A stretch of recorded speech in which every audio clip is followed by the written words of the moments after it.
اور کائنات کے امام نے اپنے صحابہ کو پکڑ پکڑ کے یہ بات سمجھائی۔ آج تو زمانہ ہی بدل گیا، ہم کسی کو تقریر کے لیے بھیجیں تو ہم کہتے ہیں کس کے رکھیں یارا۔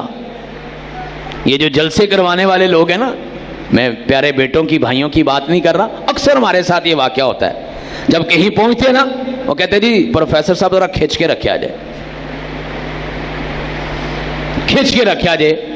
مجھے یاد ہے اچھی طرح کہ میں ایک دفعہ شور کوٹ گیا، تو میں ابھی نکل کے جا رہا ہوں مسجد کی طرف، یا وہ کھانے کی طرف لے کے جا رہے تھے، وہ میرے کان میں ایک آ کے بندہ کہتا ہے انتظامیہ دا پروفیسر صاحب ذرا کھینچ کے رکھا جائے۔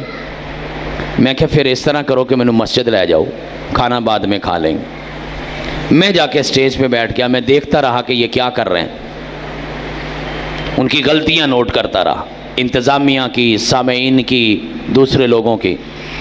میں نے 1.25 گھنٹہ تقریر کی وہاں پہ اللہ کی توفیق سے، اور ان کی جتنی غلطیاں مجھے نظر آئی میں نے ساری وہاں پہ کھینچ کے بتائی۔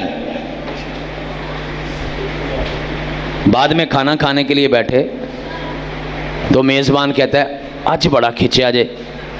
میں کہ ان نے کیا سی، اس نے مجھے آتے ہی یہ کہا تھا کھچ کے رکھا جائے۔ آپ کو پتہ ہے اس کی مراد اور تھی، اس کی مراد تھی کہ دوجیا نو ذرا کھچ کے رکھا جائے۔ میں نے کہا میں پاگل ہوں، آپ میرے پاس دوائی لینے آئے، میں آپ کے محلے والے کی دوائی دے دوں، آپ کو دو ہی نا۔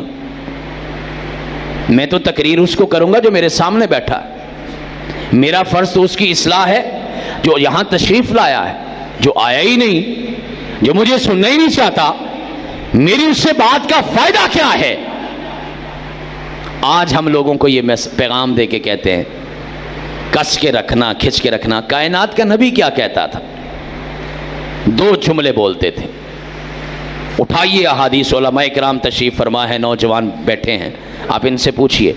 ہر خطیب کو اللہ کے پیغمبر جب جلسے کے لیے، جمعے کے لیے، درس کے لیے، واعظ کے لیے، تبلیغ کے لیے بھیجتے تھے تو 2 جملے کہتے تھے۔ پہلا جملہ یہ ہوتا تھا یسرو ولا تعسرو، آسانیاں پیدا کرنا، سختیاں نہ کرنا۔ اور دوسرا جملہ بولتے تھے بشرو ولا تنفرو، خوشخبریاں دینا، نفرتیں پیدا نہ کرنا۔ اپنی امت کے مبلغین کو اور صحابہ کرام کو نہیں، قیامت تک آنے والے مبلغین اور مدرسین کو یہ کہا لوگوں کو اچھی باتیں بتانا، لوگوں کو قریب لانے کی بات کرنا، لوگوں کو دور لے جانے کی بات نہ کرنا۔ رواج ہی بدل گیا۔ آج ہماری ساری تقریر اس موضوع پہ ہوتی ہے کہ کسی نہ کسی کو کافر ثابت کر دیا جائے۔ میں مذاق میں اور مزاح میں اور محبت میں کبھی کبھی کہتا ہوں لوگوں، اسلام لوگوں کو کافر بنانے کے لیے نہیں آیا، اسلام لوگوں کو مسلمان بنانے کے لیے آیا ہے۔